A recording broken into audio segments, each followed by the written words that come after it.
ng scratch. So, kukunin natin yung degree of freedom. Row minus 1, column minus 1. Bali, ang gagamitin natin, yung original nyo talaga. Nagtanggal lang ako dito sa computation. Pero, yung original nyo na, yun talaga yung gagamitin natin sa data nyo. So, 8 yung row. Tapos, 5 yung column. Magiging 7 and 4. Kaya, ang DF ninyo is 28. Ito yun. Tapos, si alpha, level of significance natin is 0.05 standard yan yung ginagamit sa LCC. So, yung critical value niyan is equivalent to 41.337. Ngayon, kung paano nakuha yung 600, kasi di ba ang x squared computed nyo is 621.905. Ayan. Kinuha muna natin yung E na row total, column total, divided by grand total. So, meron kayong 5 columns, di ba? So, E sub 1, E sub 2, pang third column, pang fourth, pang fifth.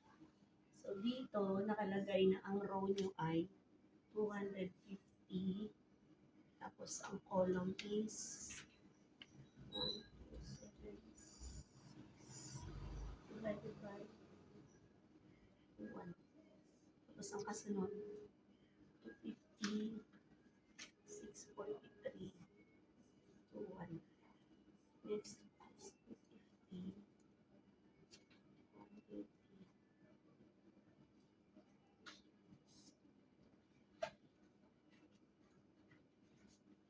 Dito, dahil 0 naman yung, 1 pala to.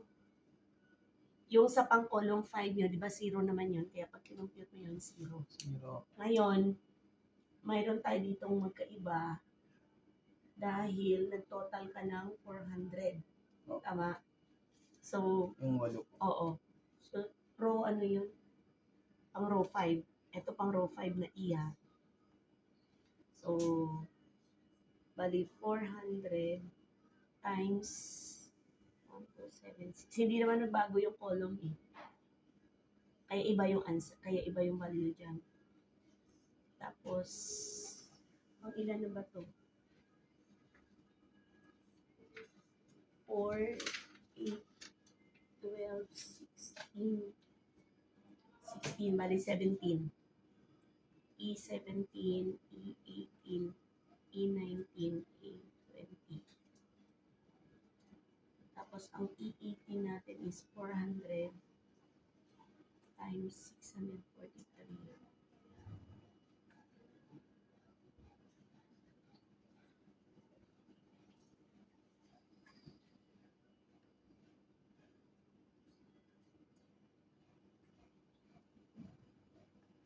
Para makita nyo lang pareho yung magiging answer. So, 250 times 7.76. Bakit iba-iba yung number of questions niyo?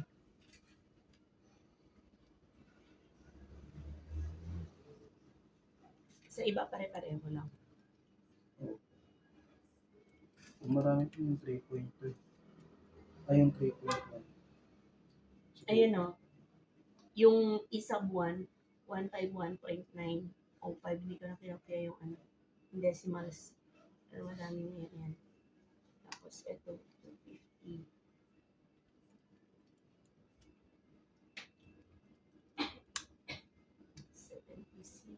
.548. 250 times 180 divided by 21. 21.429. Ayan. Tapos yung pang fourth. So, 250 times 1 divided by 21. 0.119. Ayan. So, ayan. Tapos itong may sa 400 mo, kaya kung napansin mo lahat ng may 250, pare-pareho yung kanilang E.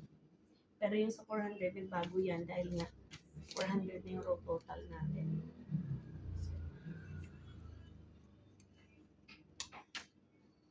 243.048. Ayan. Yung sa row 5 mo. Tama. Ayan, 643 divided by 21. 122 tapos next 400 times 120 divided by 1. So 34.286. Ay, tama. Tapos dito 400 divided to 1.190. So, yan ang pagkuha ng E, yung mga nandito. Tapos, kukunin natin yung papel na isa.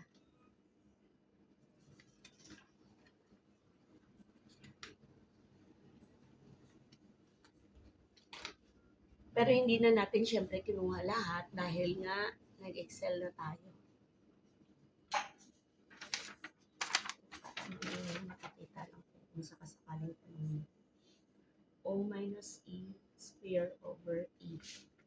So, ang O natin, yung mga given dito. Ayan. Doon tayo mag-start sa row 1.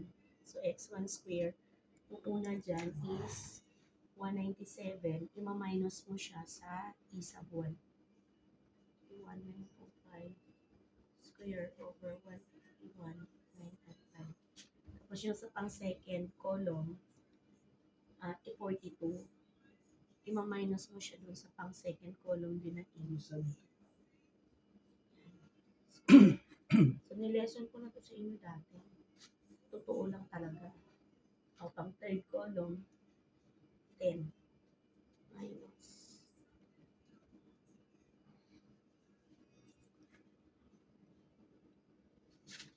X of 4 is 1 minus 0.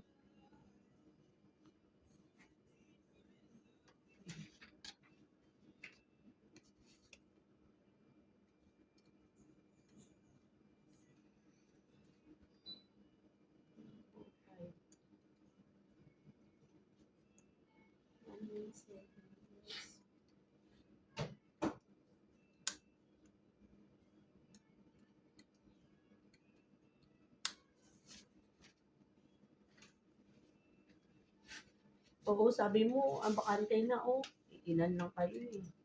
Pusin na natin. Para maglamierda naman ako ngayong hapon.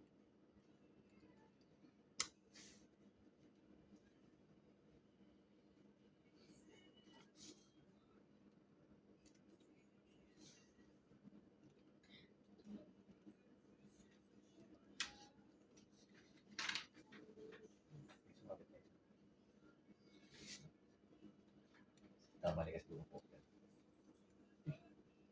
Ulitin mo. Ayun.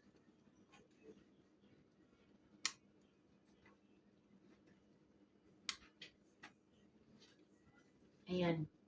So, ang kinuha ko lang dito, yung sa row 1 lang.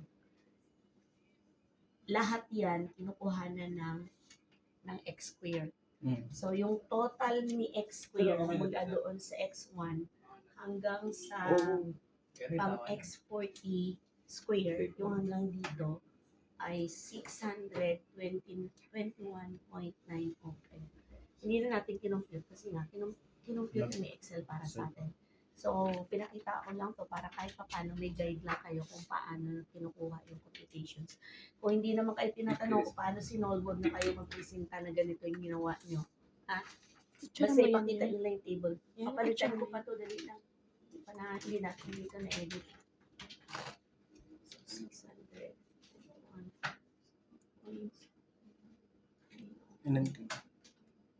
Ayan.